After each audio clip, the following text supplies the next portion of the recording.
Good morning, Peter Goertz. I'm a psychiatrist. Let's talk about telemedicine. And I have a somewhat ambivalent relationship with telemedicine, a love-hate relationship, one could say.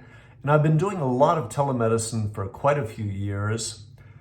And what I do to a large extent is see patients throughout the state and actually even in a neighboring state in emergency rooms and on hospital wards. And that's one part. Then another part is I see patients, outpatients in the clinic who don't come in person. I see them via telemedicine also. They can have the visit from their home, for instance. So it's emergency room patients, hospitalized patients, and then clinic patients. I see all three via telemedicine. I also see live in-person clinic patients. But a large part of what I do is telemedicine. And I'd say about 30% of the clinic outpatients or the clinic patients that I see are now being seen via telemedicine. So quite a few.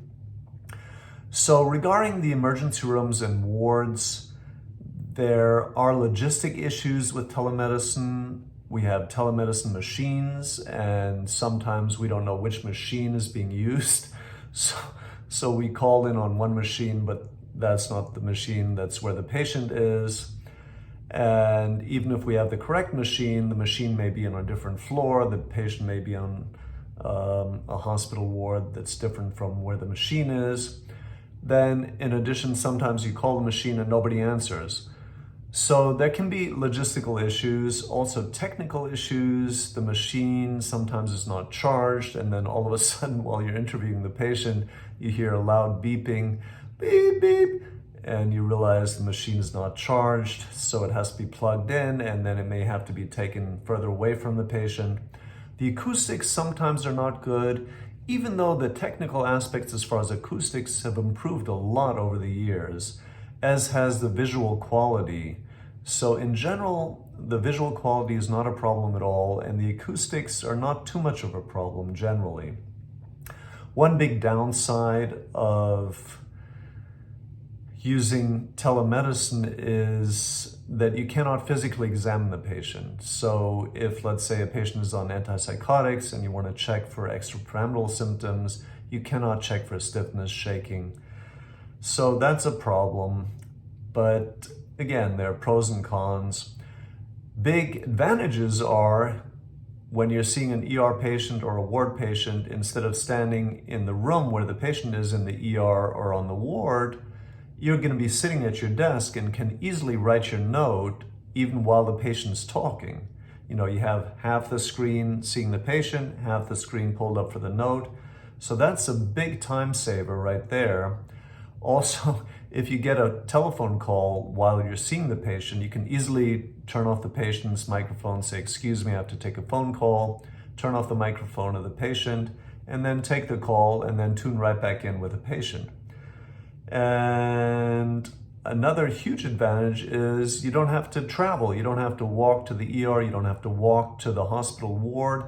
And you can see patients wherever they are throughout the state, wherever they are.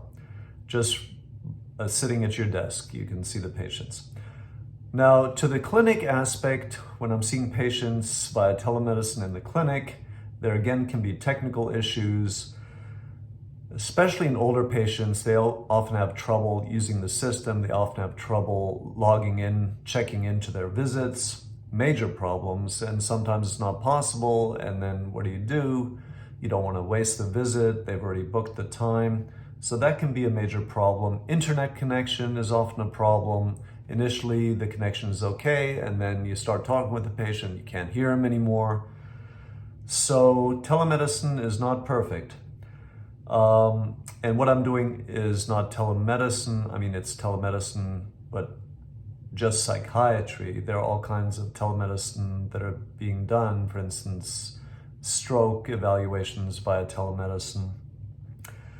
And sometimes the location for clinic patients that are being seen by telemedicine can be a problem. For instance, one lady checked into her appointment from what seemed to be a busy restaurant, so it's probably not the best setting. Also, the patient has to be in a location where you have a medical license.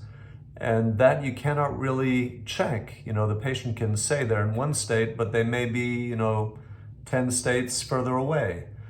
So that can be an issue, and especially in emergencies, that can be an issue, because if the patient says they're suicidal, they're about to kill themselves, so that's an emergency and you need to get them to a hospital emergency room. But if you're not sure where they are, that can be a major problem. Another downside, just like with the emergency room and hospital patients, is the physical exam. You cannot do physicals on the patients, and that, I like to do relatively often. If someone's on a stimulant for ADHD, I like to check their heart, make sure there's no arrhythmia. So that's another downside. And you don't have their vital signs also for the clinic patients. In the ER, you have the vital signs, and on the hospital wards, you do.